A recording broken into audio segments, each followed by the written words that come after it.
Thank you.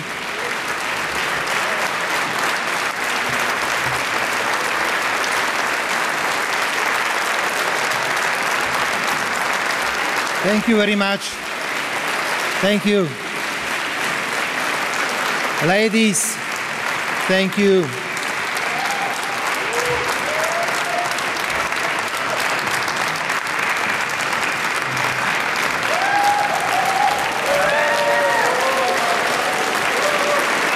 I will have a lot of problems in my country. Thank you. Thank you.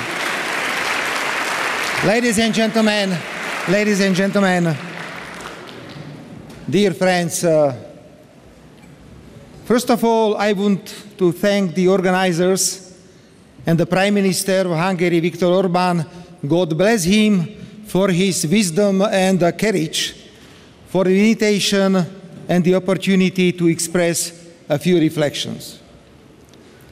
Several people have asked me what reasons I have to speak at CPAC conferences, as I do now, or as I did recently in the United States. Yes, I am a leftist. I am a social democrat, but not of Brussels kind. First of all, I am a Slovak social democrat, or as I sometimes like to say, rural socialist, a social democrat from the village. My task is to protect the interests of my fellow citizens and the national interests of Slovakia. I am a supporter of the idea of a strong welfare state. I am a strong statist. At the same time, I want to be perceived as a reliable and constructive partner in international organizations in which we consider our membership to be naturally important for us. Ladies and gentlemen, sometimes it seems impossible to reconcile the protection of national interests with the international demands and ideas of our, especially larger partners in the European Union. However, I do not intend to leave the idea of a sovereign Slovak foreign policy oriented towards all four cardinal points of the world and the consistent protection of the Slovak interests in the name of the perverse philosophy of a single mandatory political opinion. I do not want to see our sovereignty and national identity melt away in the genderless, supranational, international structures, especially those in Brussels. And I certainly do not intend to sacrifice the essence of Slovakia, which is based on more than 1,000 years of Christian tradition, traditional family as a fundamental component of our society, and strong anti-fascism. That is how I act. I am behind the important amendment of the Slovak Constitution, which defines marriage as a unique union between a man and a woman. On behalf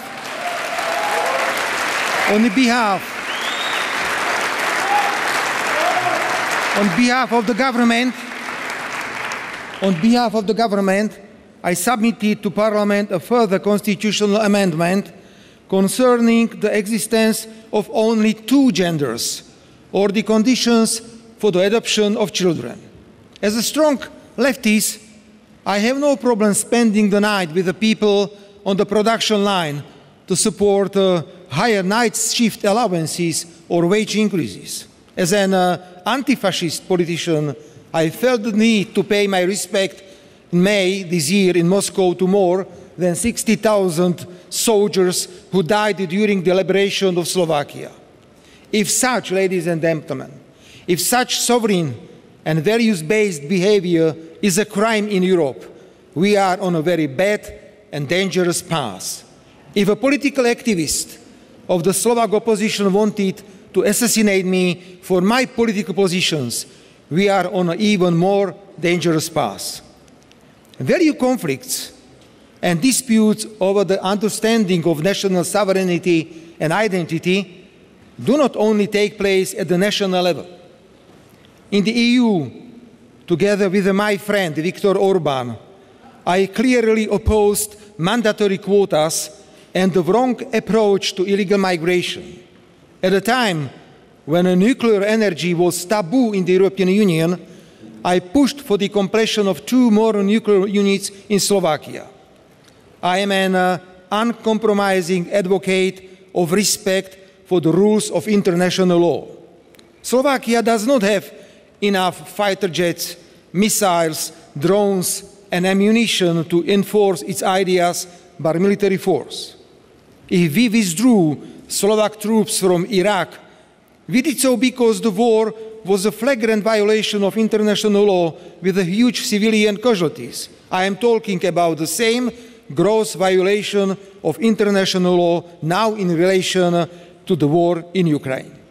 Ladies and gentlemen, I've been in politics since 1991, I mean in top Slovak politics, and I cannot remember so much nervousness and aggressiveness accumulated in the international community. From outbreaks of wars to trade wars to disrespect in international politics. The European Union, instead of playing an honest peacekeeping role and giving priority to diplomatic efforts, is subject to this nervousness and aggressiveness in equal measure. Any opinion different from the only correct one, that is mandatory, pursued particularly by big players in the European Union, is immediately suppressed. All we have to do is to express, for instance, a different opinion about the President of Ukraine, or to refuse to give arms to Ukraine despite the fact that we are helping it in every other way, or to call the strategy of the European Commission to stop all energy supplies from Russia as economically damaging and undermining the EU's competitiveness. The reaction will come immediately. Most recently, Slovakia and Hungary have received a message from a particularly nervous new German Chancellor. In short, his message to us was, if you do not obey and you continue with your sovereign positions, if you do not support one single mandatory political opinion concerning Ukraine and the obligation to spread hatred against Russia, you will be punished. For example, by suspension of EU funds or withdrawal of voting rights. No one, ladies and gentlemen, in the European Union, no one in a peaceful and democratic project should have the right to treat other EU member states in this way, regardless of their size and economic strength. The strengths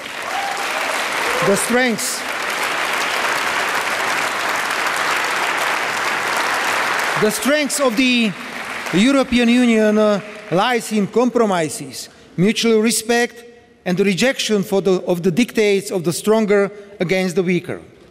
Slovakia is not criticized today for a gross violation of human rights, the rule of law, or democracy.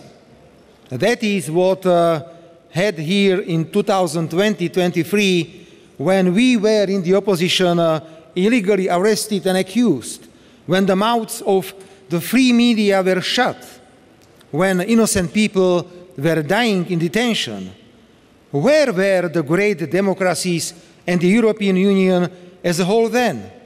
If they have no realistic response to the war in Ukraine today, which is a country has been the victim of the senseless prolongation of this military conflict, if the answer is only to build a new iron curtain between Europe and Russia, which even the United States does not want, they cannot continue in their nervousness by suppressing the sovereignty of individual member states on legitimate issues.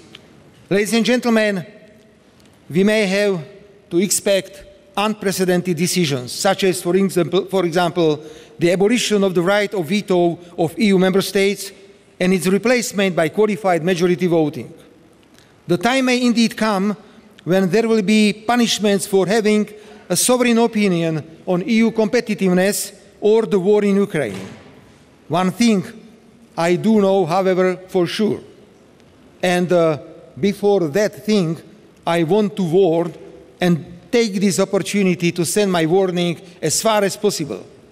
The imposition of a mandatory political opinion, the abolition of the veto, the punishment of the sovereign and the brave, the new Iron Curtain, the preference for war over peace, this is the end of the common European project. This is a departure from democracy. This is the precursor of a huge military conflict. The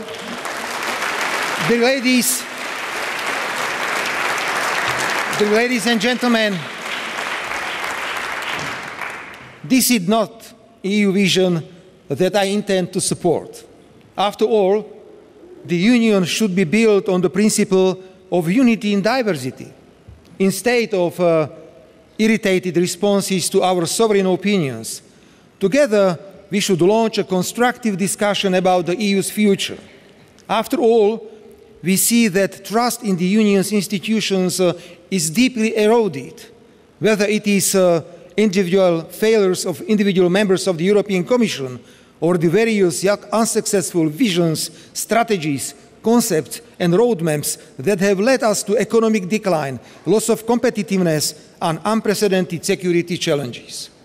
We, small Slovakia, have also invested tens of billions of euros into the European Union, and our voice must carry weight in such a dialogue.